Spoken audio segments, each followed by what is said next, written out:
Welcome along, everyone.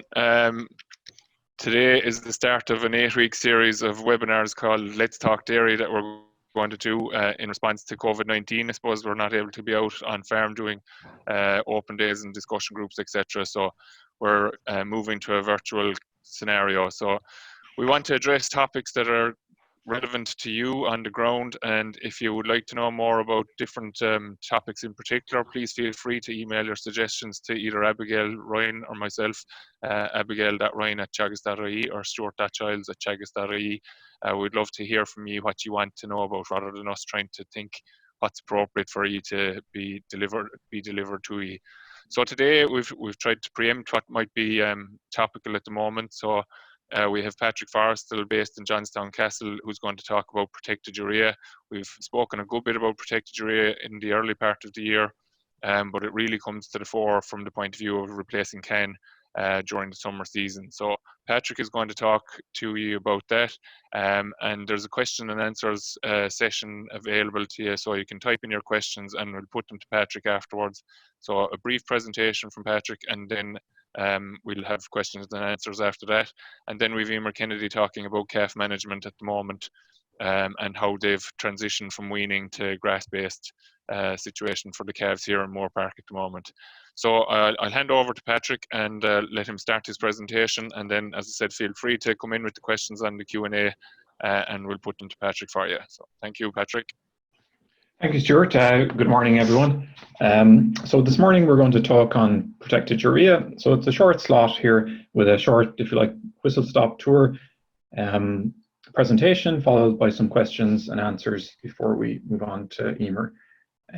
So we're going to run through a little what, why, where, when, and how, and try and answer some topical questions on this area. So just first off, at a basic level, what is protected urea?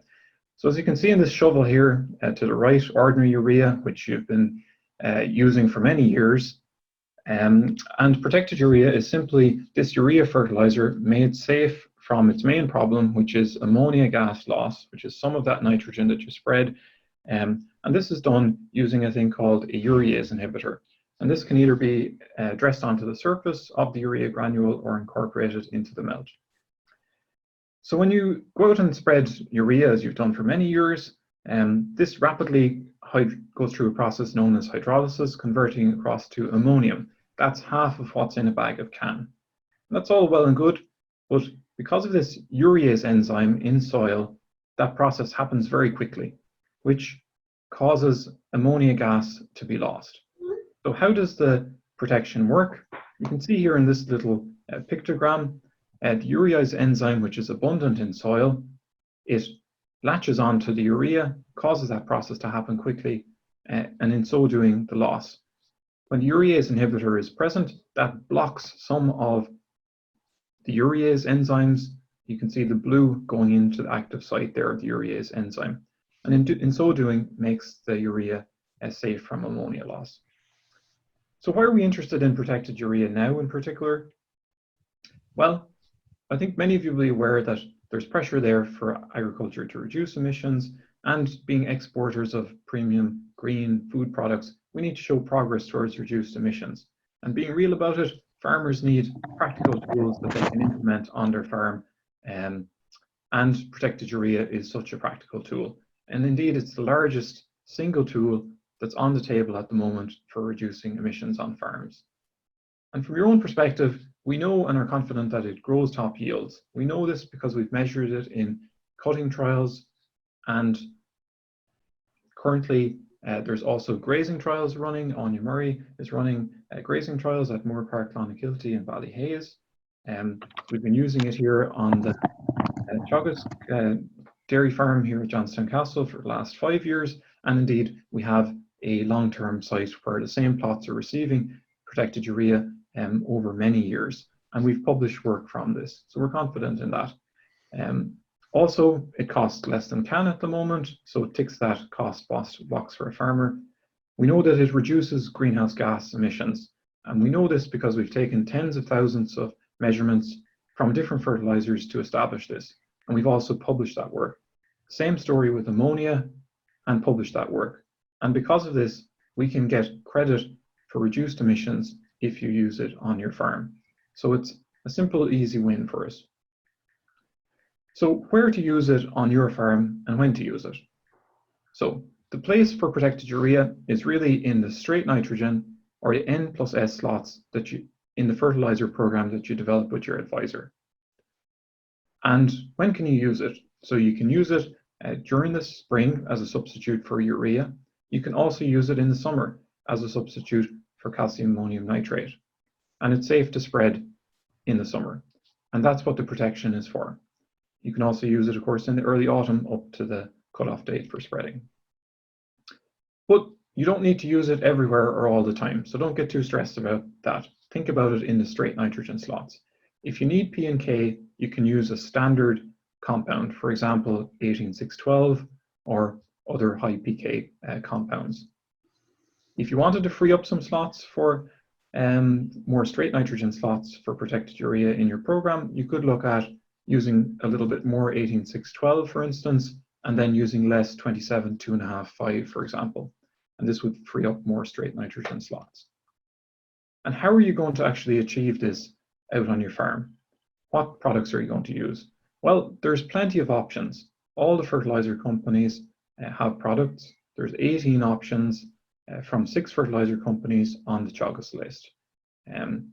So you have a list to refer to here, and we'll keep that updated on the soil fertility website. So you've got a list to reference there. If you can't get what you're asking, I'm sure there's someone on the end of the phone that'll be happy to have your business. There's a whole range of products available there. So to refresh, protected urea, it is growing those top yields. It's matching calcium ammonium nitrate. We're not saying it's going to necessarily increase your yields, but something that in my research program here at Johnstown Castle we're looking into in more depth is sulfur. So you can see here a strong response to sulfur. So for some soils, particularly those that are sandy or light textured, those can respond quite strongly to sulfur. And protected urea is also in the mix here. There are 6 options available with sulfur. So going on into this time when sulfur demand and nitrogen demand is increasing, just have some attention to sulfur on your farm, particularly if you've got lighter soils. On heavy soils, some soils responding, some not. So it's something that you need to explore for your own particular soils. The evidence is also pointed to that in most cases, silage swards are responding to sulfur. So 15 to 20 kilograms of sulfur, something to think about for your second cut silage coming up after harvest of the first cut. So at this point, I'd like to thank you for listening. I'll leave you with a summary and I'll turn it over to Stuart for the questions and answers time.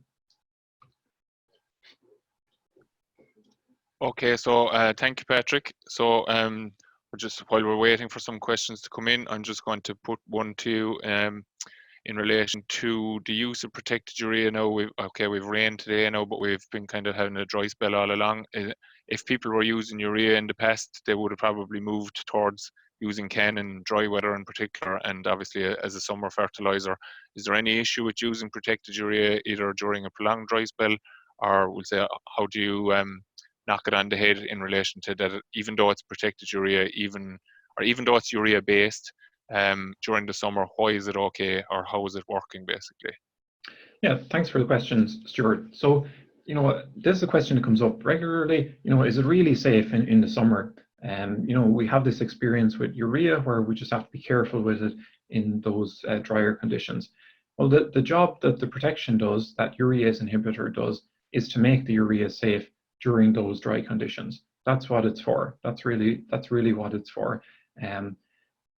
So you can use it in the summer and spread it as you would calcium ammonium nitrate. And I suppose that's one of the real nice aspects of protected urea is that, simply with a reset of your spreader calibration to spread a urea product, you can go straight in and substitute it for something like calcium ammonium nitrate.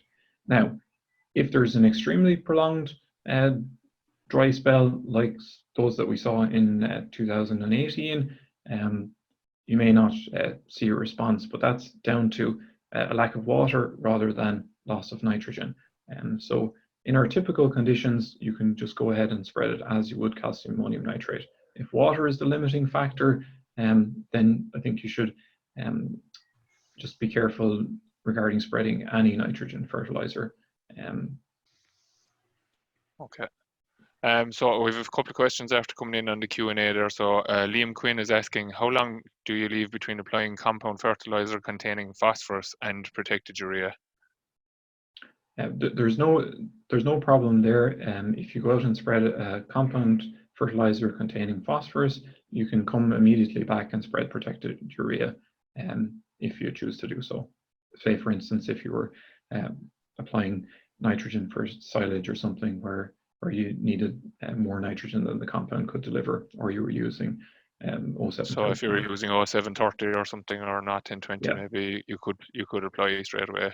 Yeah, exactly. Or using 10-10-20 and then needed to top up with more nitrogen. That's not a problem. Okay, very good. There's a question then from Alan Hops in relation to human health issues. It's been topical, I suppose, in the media at the start of the year in particular. So is there a health issue with using it? No, not at the rate that it's onto the fertilizer, because of course this is not the neat product. It's very much diluted down when it's put onto the fertilizer. Nevertheless, you should follow the manufacturer guidelines around handling, safe handling of protected urea, but many of those handling guidelines also apply to the fertilizers that you've been handling and using for many years. Very good. And just then another question in relation to bare ground. Can it be applied onto bare ground for silage for second cut? So can it go out onto white stubble basically after first cut? Yes, it's a good question. Again, this is what it's for. That bare ground after say your first cut silage stubble, the fertilizer granule is going to be very much exposed. There's no protection from wind, no protection from sun, and this is where the protection comes in, and that's what you're paying for, is to give you protection when it's applied at that time. So yes, but of course with the proviso that if the forecast is for an ongoing drought, I wouldn't be necessarily rushing out to spread it. But yes, you can apply it to the bare ground, and that's what the protection is there for, is to make it safe during that period. Okay, very good. Donica Ryan is asking then, with protected urea, you can't use P as it breaks, sorry, it jumped there now, as it breaks down the inhibitor, but is there a fertilizer compound that has got past this problem? So this is something is there a protected urea product out there that can have phosphorus contained in it, I suppose? Yeah, so there is an issue there with the stability of the urease and inhibitors when they're mixed with phosphorus, in that it degrades it. Now, I know that that BASF, for instance, are working towards a solution on this side, but to the best of my knowledge, that isn't developed fully enough and implemented at this point. One solution in other markets that they have looked at is, for instance, where they can dress the urease inhibitor, blend it, put it in a fertilizer spreader and spread it immediately to get around it. But this is not the typical, typically this is not practical for us here in our market. So I'd go back to my point in the slide. We have a list there of options. This is primarily in the straight nitrogen or N+S slots that you can look at using it. There is no pressure for us to use it in the compound side of things, at least at present. So I don't think there's any need to get out ahead of what's technically resolved at this point in time. Okay, so a person who doesn't wish to be identified has asked a couple of questions here. The first one being, does protected urea work as soon as it's applied? Yes, okay, so this relates to the availability of the nitrogen forms. So plants take up nitrate. I think most people listening are pretty well versed and schooled in this. But plants also take up ammonium. Just how they handle it physiologically within the plant is somewhat different, and ammonium is the first breakdown step of protected urea. So when you apply the protected urea, as I showed you in the graph, the urea starts to convert over to ammonium, which is plant available. It just doesn't all rush out the gates and try and get across, and in the process lose ammonia. And if you think about a grass growth response, this is going to provide enough nitrogen to the crop for it to grow. Plants will also take up urea in small quantities, but they tend not to, particularly in intensive systems where usually there's enough nitrate and ammonium present for them to take up, and also because urea converts across to ammonium and nitrate relatively quickly in our systems, particularly where we have, I suppose, moist temperate grasslands. And in the research trials that we've run here, we've applied protected urea versus CAN in all sorts of conditions, and we don't see a significant yield difference between them. And we've been doing this for multiple years. So that's the answer to that first question. Yeah. Okay, perfect, Patrick. So there's a few other questions there, but we might come back to them after. We're just going to move over to Emer. So Emer is going to talk to us about how they've weaned the calves here in Moore Park and what position they're in at the moment, and how they plan to operate the calf system for the rest of the year in order to hit the targets to have heifers calving down at the right age. So I'll hand over to you there, Emer. Good morning. Okay, so can you see the presentation? Yeah, perfect. Okay, perfect. Okay, so we're going to talk about weaning and calf management today. So basically, when we talk about replacement heifers, what we want is to make sure that we get the heifers to the target weight at the appropriate time, we get them calving down and entering the herd as soon as possible so that we're maximising their production potential and our return on investment. So if we look at some of the recent ICBF statistics over the last 3 years, what we've seen is that 68 to 70% of heifers are calving within 22 to 26 months of age. Now the target here is 100%, so what that's telling us is that clearly there is a lot of room for improvement. If we then take it that it costs €1,545 to rear a replacement heifer, it's a substantial amount of money. And it's taking 1.63 lactations to recoup that investment. So it's important that we do a really good job on it. And the way that we can monitor our progress with our heifers and keep them on track is by looking at their weights and by having target weights. So the next thing in relation to our calves, the next target weight that we need to keep in mind is at 6 months. So roughly around August, the heifers need to be 30% of their mature live weight at that stage. So for example, for a 550 kilo mature weight of a cow, that calf needs to be 165 kilos at 6 months of age, or in August, as we were saying. So I guess if we start now and we think a lot of calves, some may have been weaned or they're on the point of weaning. And when we talk about weaning, there's basically two options that are available to us. We can either wean the calves gradually or we can wean them abruptly. Now, ideally, abrupt weaning should be avoided at all costs, because what happens is weight gain is reduced, and that's due to a low concentrate intake by the calves, and also the calves lose weight in that early post-weaning period. So, you've spent all this money buying milk replacer and feeding the calves a lot of milk, and essentially you are then undoing your good work by weaning them abruptly because they lose a good bit of weight in that early post-weaning period. The best thing to do is to wean the calves gradually. So when we talk about gradual weaning, what we're saying is weaning them over the space of 7 to 10 days. This will promote higher concentrate intake. It will also allow higher weight gains, less of a post-weaning check, and also it's less distressing for the calf. So how are you going to actually do this? Well, there's a couple of ways to wean the calf gradually. Firstly, you can move from twice a day feeding to once a day feeding, or you can reduce the volume of milk per feed. However, it should be noted that calves need to be eating at least 1 kilo of concentrate before they are weaned. So when should you wean them?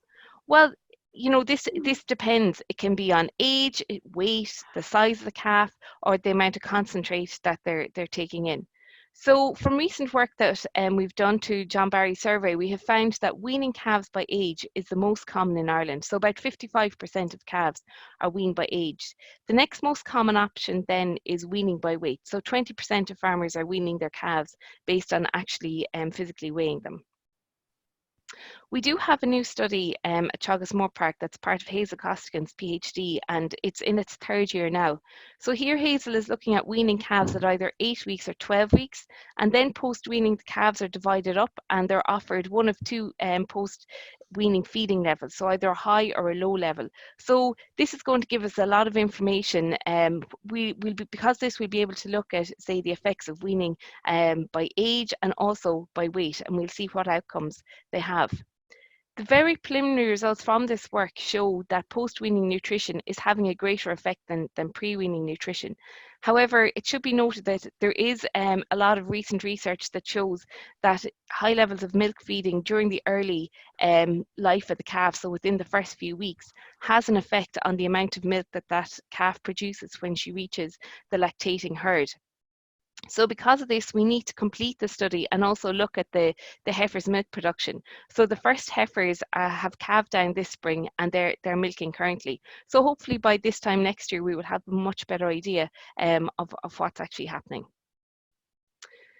So we have made a video. Unfortunately, we can't show it today, but it is available on the Teagasc website. And there you will get an update of the calves that are currently in Moore Park. We weighed those calves a week ago on Wednesday, and at that stage they were 78 kilos. Now this year, as part of Alison Sinnott's PhD, we did something a little bit different with the calves. Normally we wean the calves by weight, but this year, because of the study that was there, which was a housing comparison, we had calves in individual hutches and group hutches, and because they were in individual hutches, EU directive states that they must be weaned at 8 weeks of age. So because of that, we took the decision to wean all the calves at 8 weeks of age this year. So as I say, this year, on average, the calves were 78 kilos, whereas this time last year, when they were weaned on weight, they were on average 100 kilos of weight. So there's a little bit of catching up left to do. But I just want to take you through an example based on the Moore Park calves that we weighed. So we have 75 heifer calves, all of them are weaned at this stage, and within it there's 46 Holstein Friesians and 29 Jersey Crosses. Now for this example, I'm just going to focus on the Holstein Friesian heifers and look at trying to achieve that target of 30% of their mature weight at 6 months of age. So again, just focusing on the Holstein Friesians, their date of birth on average was the 3rd of February. So the first one was born the 22nd of January and the last one was born the 18th of February. So a nice tight calving spread there with the heifers. The birth weight of the heifers, my screen is a little bit blocked there, but I think it's 37 kilos of the Holstein Friesian heifers, and their current weight, this is of the Holstein Friesians again, is 90 kilos on the 29th of April, which was last Wednesday week.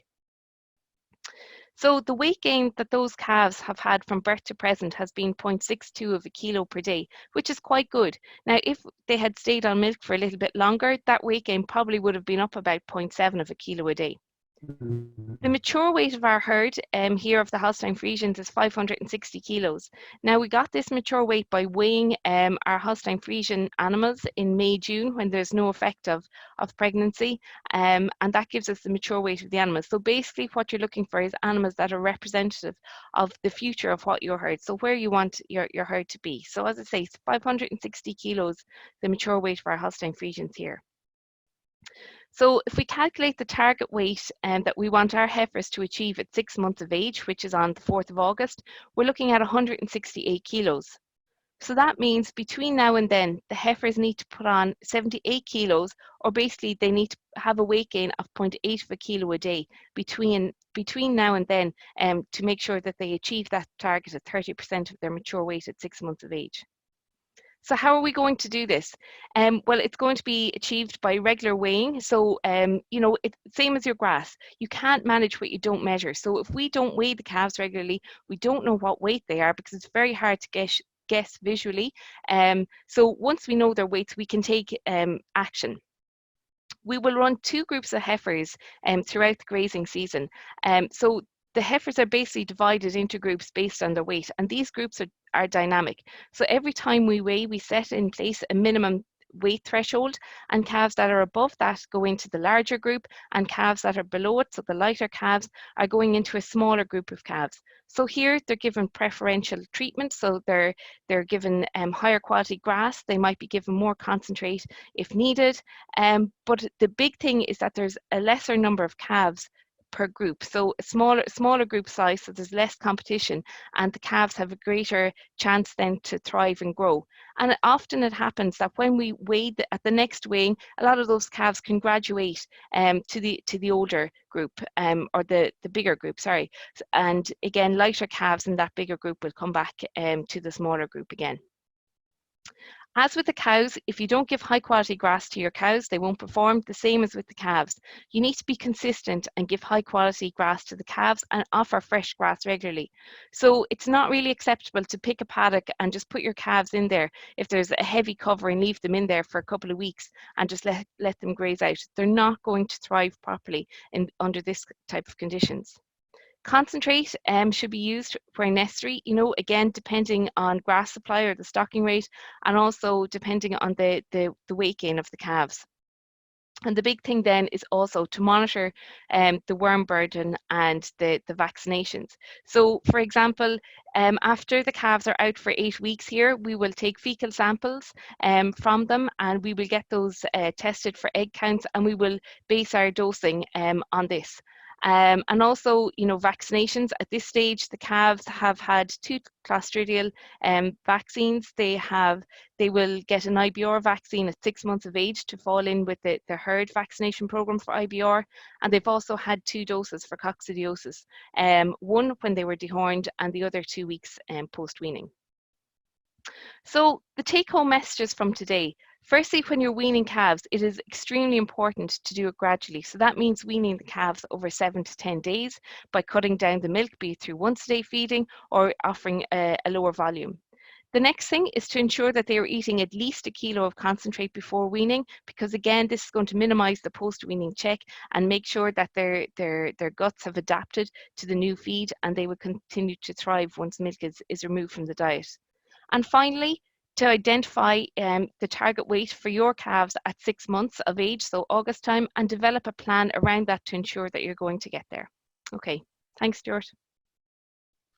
Thanks, Emer. So just a question in from Thomas Duffy. What was the maximum feeding rate of milk or milk replacer in the trials that you're talking about there this year?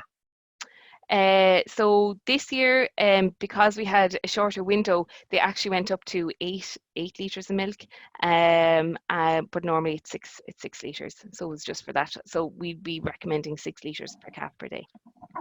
So I suppose so does that mean basically they consume the same level of milk replacer just in a shorter space of time? No, they were actually, it was about 3/4 of a bag less. Okay. Okay, so there's also a question then in relation to transitioning calves from the shed to the field. What way do you do that here?